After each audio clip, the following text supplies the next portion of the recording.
తెలుగుదేశం పార్టీతో పాటు జనసేన పార్టీ కూడా అన్రికగ్నైజ్డ్ పార్టీ. ఈ యొక్క అవకాశం రికగ్నైజ్డ్ పార్టీస్కి మాత్రమే ఉంటుంది. అన్రికగ్నైజ్డ్ పార్టీ అయినటువంటి జనసేనను ఎలా అనుమతి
unrecognised political party. Glass symbol అన్నటువంటిది ఒక జనరల్ సింబల్. అటువంటి సింబల్ని గతంలో 2019 ఎన్నికల్లో గడిచినటువంటి ఎన్నికల్లో glass symbol throughout the state ఇవ్వడం జరిగింది. అటువంటి సింబల్ని, కామన్ సింబల్ని ఒక పొలిటికల్ పార్టీకి రాష్ట్ర వ్యాప్తంగా కొన్ని స్థానాల్లో 175 స్థానాల్లో కొన్ని స్థానాల్లో పోటీ చేసేటటువంటి ఒక రాజకీయ పార్టీకి ఒక సింబల్ కేటాయించడం జనరల్ సింబల్లో నుంచి అది చట్ట విరుద్ధం అది అన్నటువంటి విషయాన్ని కూడా మేము ఎలక్షన్ కమిషన్కి నివేదించడం జరిగింది. ఈ రెండు విషయాలు కాకుండా మరొక విషయం, మూడవ అంశం, కోనేరు సురేష్ అనేటటువంటి వ్యక్తి, ఇతను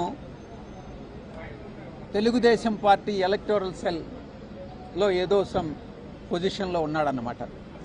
ఇతను ఒక బల్క్ కంప్లైంట్ని, ఒక ఇంచుమించుగా 10 లక్షల పైచిలుకు ఓట్లన్నీ కూడా ఆంధ్ర రాష్ట్రంలో బోగస్ ఓట్లు అన్నటువంటి కంప్లైంట్ని chief electoral officer Andhra Pradesh, chief CEO of Andhra Pradesh కి కంప్లైంట్ ఇవ్వడం జరిగింది.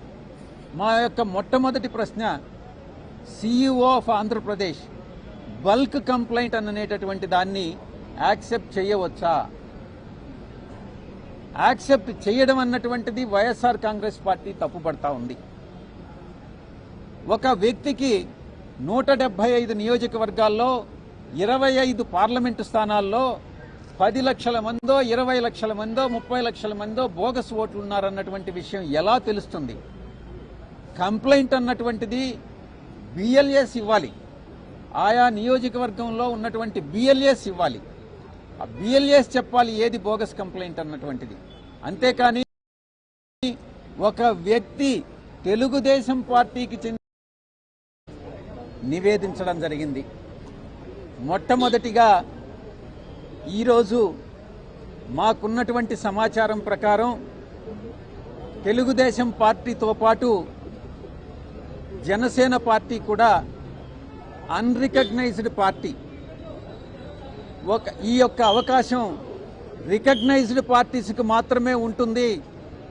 అన్రికగ్నైజ్డ్ పార్టీ అయినటువంటి జనసేనను ఎలా అనుమతించారు అన్నటువంటి విషయాన్ని ఎలక్షన్ కమిషన్ దృష్టికి తీసుకురావడం జరిగింది. జనసేన అన్నటువంటి పార్టీ ఇప్పటి వరకు కూడా వాళ్ళు ఇచ్చినటువంటి రిపోర్ట్, ఎలక్షన్ కమిషన్కి ఇచ్చినటువంటి రిక్వెస్ట్ ప్రకారం అలయన్స్ పార్ట్నర్ కింద తెలుగుదేశం పార్టీ జనసేన పార్టీని అనుమతించమని రిక్వెస్ట్ చేయడం జరిగింది. ఇంకొక విషయాన్ని కూడా ఎలక్షన్ కమిషన్ దృష్టికి తీసుకొచ్చాం. జనసేన పార్టీ అన్నటువంటిది ఇప్పటి వరకు కూడా బీజేపీ అలయన్స్ పార్ట్నర్ కింద పరిగణిస్తూ వచ్చారు. ఈరోజు నిన్న ఇచ్చినటువంటి ఎలక్షన్ కమిషన్కి ఇచ్చినటువంటి రిక్వెస్ట్లో Janasena party Telugu Desam party alliance partner కింద డిస్క్రైబ్ చేయడం జరిగింది.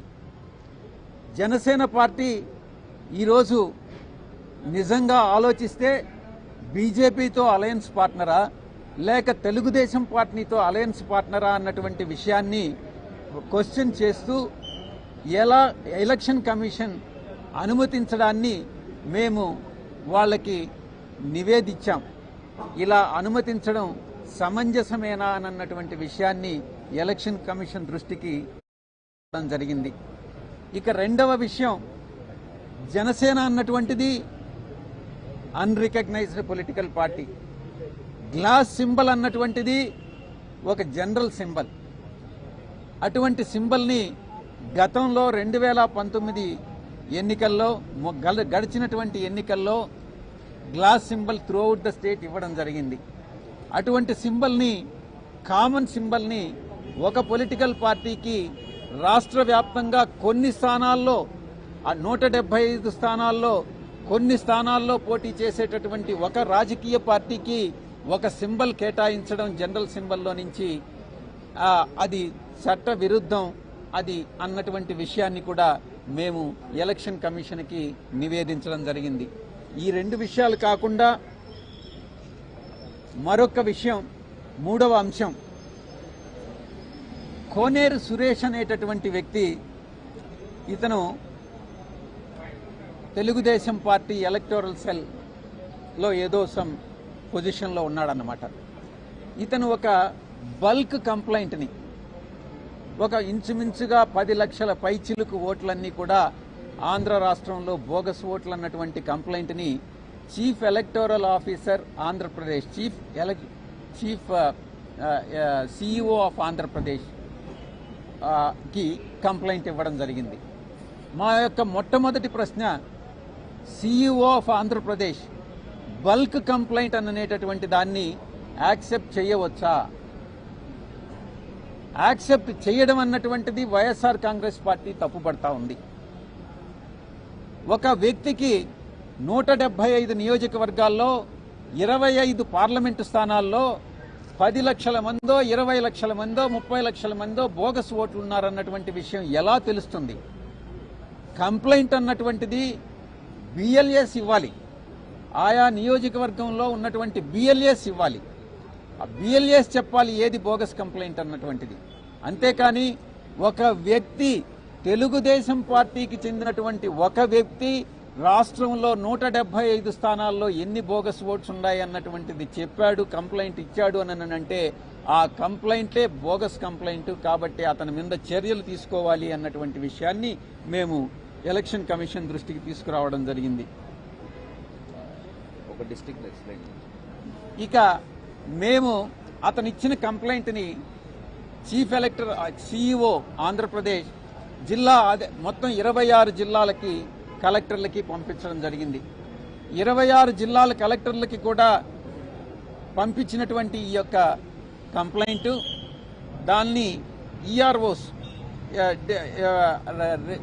ఎలక్టోరల్ రిజిస్టర్డ్ ఆఫీసర్స్, ఆ రెస్పెక్టివ్ కలెక్టర్స్ అందరూ కూడా ఎంక్వైరీ చేసి దాని మీద రిపోర్ట్ని ఎంతవరకు ఇది బోగసు, ఎన్ని ఓట్స్ జెన్యూన్ అన్నటువంటి విషయాన్ని రిపోర్టుని ఎలక్షన్ కమిషన్కి సబ్మిట్ చేయడం జరిగింది. ఒక్కసారి మీరు ఆలోచించండి, ఎంత బ్యూరోక్రాటిక్ టైంని వేస్ట్ చేస్తున్నారు. నిజంగా ఈ యొక్క 26 జిల్లాల్లో అతను ఇచ్చినటువంటి ఆ కంప్లైంట్ని వెరిఫై చేస్తే దాంట్లో మేము ఆర్టీఐ ద్వారా మేము ఇన్ఫర్మేషన్ సేకరించి 3 జిల్లాలకు సంబంధించి ఇన్ఫర్మేషన్ సేకరించి దాన్ని మేము ఎలక్షన్ కమిషన్కి నివేదించడం జరిగింది. మొట్టమొదటిది కర్నూలు జిల్లాలో సురేష్ టీడీపీ ఇచ్చినటువంటి కంప్లైంట్ ప్రకారం 67,370 బోగస్ ఓట్లు ఉన్నాయని చెప్పడం జరిగింది. దాంట్లో ఈఆర్ఓస్ వెరిఫై చేసిన తర్వాత నిజంగా దాంట్లో 67,370 ఓట్లకు కాదు 59,054 ఓట్లు జెన్యూన్ ఓట్స్ అన్నటువంటిది తేలింది. అంటే ఇంచుమించుగా 87% ఓట్లు జెన్యూన్ ఓట్లు. మిగతా ఓటర్స్ కూడా ఒక నియోజకవర్గం నుంచి ఇంకొక నియోజకవర్గానికి మైగ్రేట్ అయి ఉండొచ్చు, కొంతమంది చనిపోయి ఉండొచ్చు. కాబట్టి ఎక్కడా కూడా బోగస్ ఓట్లు అన్నటువంటిది లేవు అన్నటువంటి అంశాన్ని ఆ రిపోర్టు ద్వారా కలెక్టర్స్ ఇవ్వడం జరిగింది. రెండవ జిల్లా అన్నమయ్య జిల్లా సురేష్ ఇచ్చినటువంటి తెలుగుదేశం పార్టీ ఇచ్చినటువంటి కంప్లైంట్ ప్రకారం 40,358 బోగస్ ఓటర్స్ ఉండారని కంప్లైంట్ ఇవ్వడం జరిగింది. దాంట్లో ఈఆర్ఓస్ ఎంక్వైరీ చేసినప్పుడు 25,097 మంది జెన్యూన్ ఓటర్స్ అని తేలింది. అంటే ఇంచుమించుగా 62% ఓటర్సు జెన్యూన్ గా ఉన్నారు, అక్కడే నివసిస్తా ఉన్నారు, వాళ్ళు ఎలిజిబుల్ అన్నటువంటి విషయాన్ని ఎలక్షన్ కమిషన్కి నివేదించడం జరిగింది. ఇక విశాఖపట్నం జిల్లాలో తెలుగుదేశం పార్టీ ఇచ్చినటువంటి కంప్లైంట్ ప్రకారం 38,872 ఓట్లు బోగస్ ఓటర్స్ అని కంప్లైంట్ ఇచ్చారు. దాంట్లో ఆ 32,000కి సంబంధించి 26,123 ఓట్లు జెన్యూన్ ఓట్లుగా తేల్చారు. అంటే ఇంచుమించుగా 67% ఓట్లు జెన్యూన్ ఓట్లు అన్నటువంటివి తేలింది. మేము ఒక్కటే చెప్పాం, ఆర్టీఐ కింద మేము సేకరించినటువంటి ఇన్ఫర్మేషన్ కరెక్ట్ ఇన్ఫర్మేషన్. ఆ సమాచారాన్ని బట్టి తెలుగుదేశం పార్టీ ఉద్దేశపూర్వకంగా వైఎస్ఆర్ కాంగ్రెస్ పార్టీ ఓటర్స్ని టార్గెట్ చేస్తూ ఉంది. కాబట్టి వైఎస్ఆర్ పార్టీ సింపథైజర్స్ని టార్గెట్ చేస్తూ ఉంది. కాబట్టి ఇటువంటి కంప్లైనెంట్ ఎవరైతే ఉన్నారో, కంప్లైంట్ ఇచ్చారో, తెలుగుదేశం పార్టీ తరఫున సురేష్ లాంటి వ్యక్తులు, దుర్మార్గులు ఎవరైతే బోగస్ కంప్లైంట్ ఇచ్చారో వారి మీద చర్యలు తీసుకోవాల్సిందిగా ఎలక్షన్ కమిషన్కి విజ్ఞప్తి చేయడం జరిగింది. ఎలక్షన్ కమిషన్ ఇక స్టేట్ ఎవరైతే CEO, election commission CEO Andhra Pradesh ఉన్నారో వారికి ఇటువంటి bulk complaints, bogus complaints accept చేయకుండా ఎలక్షన్ కమిషన్ ఆదేశాలు ఇవ్వాల్సిందిగా ఎలక్షన్ కమిషన్కి మేము నివేదించడం జరిగింది. ఇక నెక్స్ట్ ఇష్యూ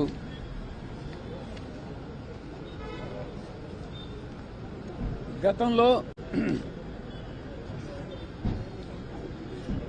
14 డిసెంబర్ 2023న మేము YSR Congress party election commission కలిసి మేము ఒక నివేదిక ఇవ్వడం జరిగింది. దాని ప్రకారం తెలుగుదేశం పార్టీ ఇల్లీగల్ ప్రొఫైలింగ్ చేస్తూ ఉంది, ఓటర్ ప్రొఫైలింగ్ చేస్తూ ఉంది. ఈ దేశంలో ఏ వ్యక్తికి కూడా, ఏ రాజకీయ పార్టీకి కూడా ఒక ఓటర్ యొక్క క్యాస్ట్ ఏంది, నీ కులం ఏంటి, నీ మతం ఏంటి, గతంలో నువ్వు ఏ రాజకీయ పార్టీకి ఓటేశావు, రాబోయేటటువంటి ఎన్నికల్లో ఏ పార్టీకి ఓటేస్తావో అనేటటువంటి అడిగేటటువంటి హక్కు లేదు. కానీ Telugu Desam party voter profile, illegal voter profiling ప్రకారం ఒక myparty-dashboard.com అని చెప్పి ఒక లండన్ నుంచో, స్వీడన్ నుంచో, విదేశాల నుంచి ఆపరేట్ చేస్తూ ఈ యొక్క ఇల్లీగల్ ఓటర్ ప్రొఫైలింగ్ అన్నటువంటిది చేస్తుంది. దాని మీద మేము కంప్లైంట్ ఇవ్వడం జరిగింది. ఇక మరొక అంశం ఎంటైజింగ్ది, అంటే ప్రతి ఒక్క ఓటర్ని కూడా తెలుగుదేశం పార్టీ వైపు ఆకట్టుకోవడం, ఫాల్స్ ప్రామిసెస్ అన్నీ కూడా చేసి, దానికి ఒక TDP manifesto.com అని ఒకటి ఓపెన్ చేసి మేము జూన్ 2024లో 2024లో మేము అధికారంలోకి వస్తున్నాం, మేము అధికారంలోకి వచ్చినట్లయితే మీకు రాబోయేటటువంటి 5 సంవత్సరాల కాలంలో మీకు ఇన్ని బెనిఫిట్స్ ఉంటాయి, మీకు ఒక్కొక్కరికి 10 లక్షలు ఉంటుంది, 20 లక్షలు ఉంటుంది, 25 లక్షలు ఉంటుంది అని ఒక బాండును కూడా దాంట్లో పొందుపరుస్తూ ఉన్నారు ఆన్లైన్లో. అది ఆ కుటుంబ సభ్యుని పేరుతో పొందుపరుస్తూ ఉన్నారు. ఇది ఎంటైజింగ్ ది ఓటర్ అన్నటువంటిది చట్ట విరుద్ధము అన్నటువంటి విషయాన్ని section 170, 171B, 171C and 417, 419 Indian penal code కింద తెలుగుదేశం పార్టీ మీద చర్యలు తీసుకోవాల్సిందిగా ఎలక్షన్ కమిషన్కి విజ్ఞప్తి చేయడం జరిగింది. ఇక డూప్లికేట్ ఓట్స్, తెలంగాణలో ఎవరైతే ఓటర్లుగా నమోదు చేసుకున్నారో వారే ఇక్కడ కూడా ఆంధ్రాలో కూడా ఓటర్స్గా నమోదై ఉన్నటువంటి డూప్లికేట్ ఓట్స్ చాలా మంది ఉన్నారు ఈరోజు. అటువంటి డూప్లికేట్ ఓట్స్ అన్ని కూడా ఒక వ్యక్తి section 1718 of peoples representation act ప్రకారం ఒక ఇండియన్ సిటిజన్ ఒక దగ్గరే ఎలక్టోరల్గా ఒక ఓటర్గా నమోదు చేసుకోవాలి. ఇటువంటి డూప్లికేట్ ఓట్స్ అన్ని కూడా రిమూవ్ చేయాల్సిందిగా ఎలక్షన్ కమిషన్కి విజ్ఞప్తి చేశాం. ఇక తెలంగాణలో ఒక ఎన్రోల్మెంట్ డ్రైవ్ అన్నటువంటిది తెలుగుదేశం పార్టీ చేపట్టింది. చాలా బోర్డులుంటాయి, డిస్ప్లే చేస్తూ ఉంటారు. మీరందరూ రాండి, తెలంగాణలో ఎలక్షన్స్ అయిపోయి ఆంధ్రాలో ఎలక్షన్స్ జరుగుతాయి, ఇక్కడ ఉండేటటువంటి వాళ్ళందరూ కూడా ఆంధ్రాలో ఎన్రోల్ చేసుకోండి, ఓటర్స్గా ఎన్రోల్ చేసుకోండి అని చాలా డిస్ప్లే బోర్డ్స్, షాప్స్ అన్నీ కూడా ఓపెన్ చేయడం జరిగింది. ఇది చట్ట విరుద్ధం. ఒక వ్యక్తి ఒక దగ్గరే ఉండాలి. ఒకవేళ అలా చేయాలని అంటే తెలంగాణలో ఓటర్ లిస్టులో నుంచి డిలీట్ చేసిన తర్వాతనే ఆంధ్రాలో ఓటర్గా నమోదు చేసుకోవాలి. ఇలాంటి చర్యల్ని అరికట్టమని చెప్పి మేము ఎలక్షన్ కమిషన్కి విజ్ఞప్తి చేశాం. ఇక ఆఖరి అంశం, చాలా ముఖ్యమైనటువంటి అంశం,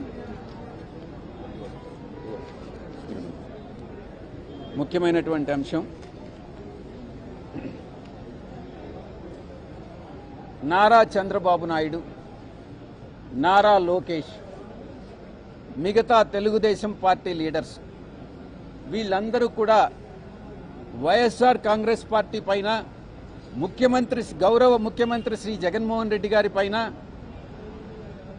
అసభ్యకరమైనటువంటి పదజాలం వాడుతూ, అది యువగళం పేరుతో నారా లోకేష్ చేస్తున్నటువంటి పాదయాత్ర కావచ్చు, చంద్రబాబు నాయుడు పెట్టేటటువంటి సభలు కావచ్చు, ప్రతి దగ్గర కూడా అసభ్యకరమైనటువంటి పదజాలాన్ని వాడడం మేము ఎలక్షన్ కమిషన్ దృష్టికి తీసుకొచ్చాం.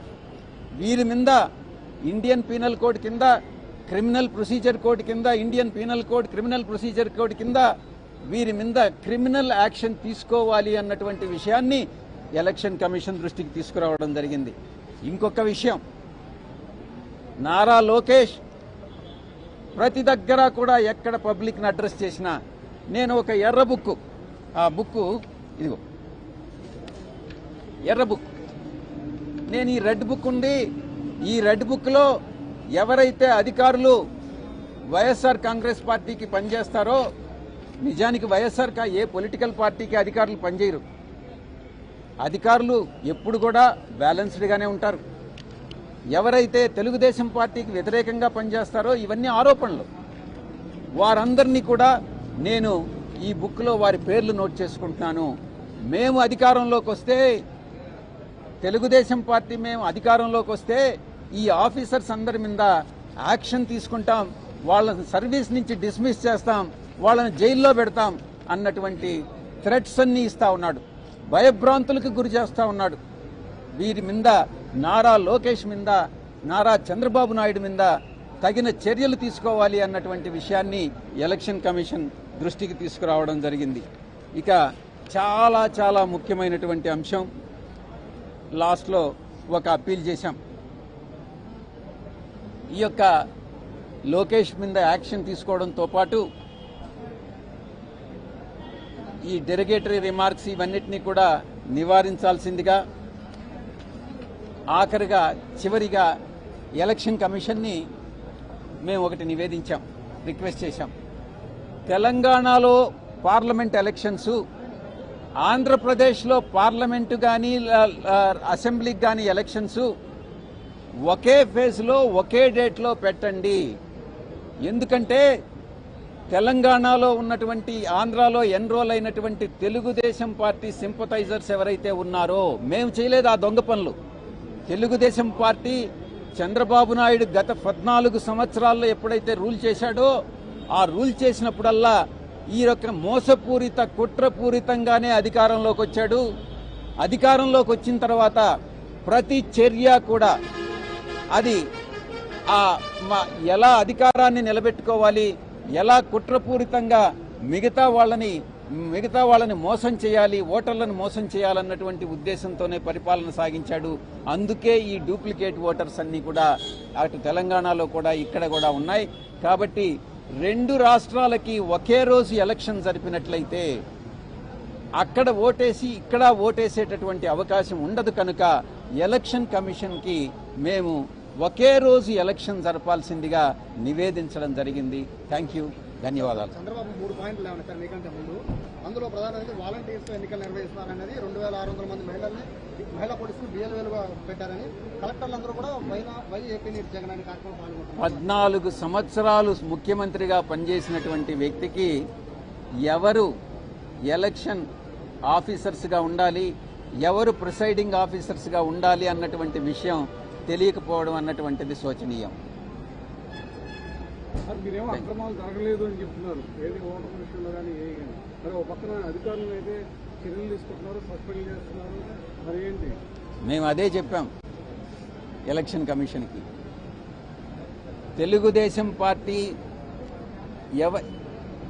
ఈ యొక్క బోగస్ కంప్లైంట్లన్నీ ఇస్తూ ఉంది.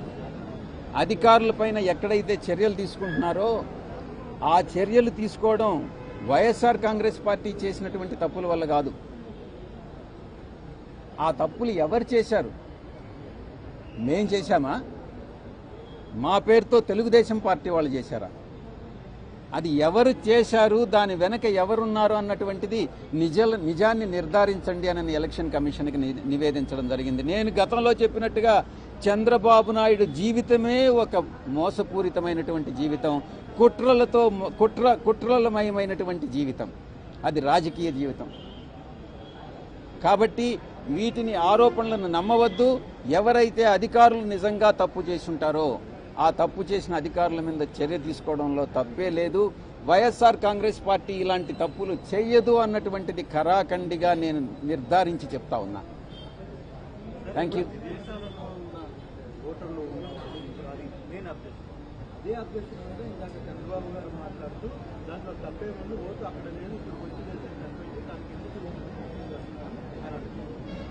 అక్కడ నుంచి నిజంగా ఇక్కడికి వచ్చి వేస్తే తప్పేం లేదు.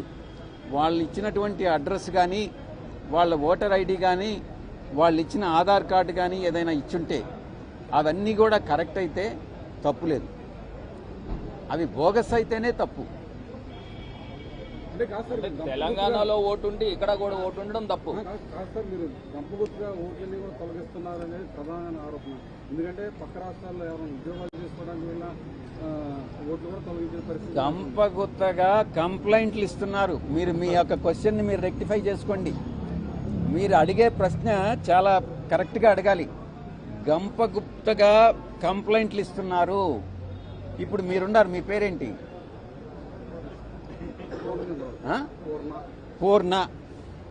పూర్ణకి 175 నియోజకవర్గాల్లో ఒక 25 లక్షల మంది బోగస్ ఓటర్స్ ఉన్నారని కరాఖండిగా చెప్పగలడా? చెప్పలేడు. కానీ తెలుగుదేశం పార్టీ ఎలక్టోరల్ సెల్లో ఉన్నటువంటి కోనేరు సురేష్, చంద్రబాబు నాయుడు, లోకేష్ ప్రోద్బలంతో ఈ విషయాన్ని చెప్తున్నాడు. దాన్ని మేము తప్పుపడుతున్నాం. పూర్ణకి అటువంటి అంత అవగాహన ఉండదు, ఆ ఇన్ఫర్మేషన్ ఉండదు. కానీ పూర్ణ ఈ ఆరోపణ చేస్తున్నాడు. Thank you. హైలైట్ చెప్పేశాడు కదా. ఒకసారి వినయ్, ఒకసారి కెమెరా తీసుకో.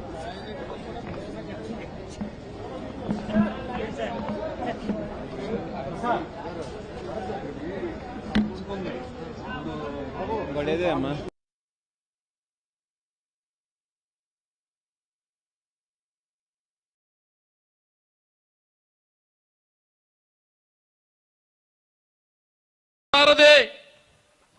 ఈ రాష్ట్ర వ్యవసాయ శాఖ మంత్రులైనటువంటి పెద్దలు శ్రీ కాకాండ గోవర్ధన్ గారి సారథ్యంలో వైఎస్ఆర్ కాంగ్రెస్ పార్టీ కార్యకర్తలు కథం దొక్కుతూ ఈ రోజు ఈ బస్సు యాత్రలో మన ముందుకు కొద్ది క్షణాల్లోనే మన కార్యక్రమానికి విచ్చేస్తున్నారు.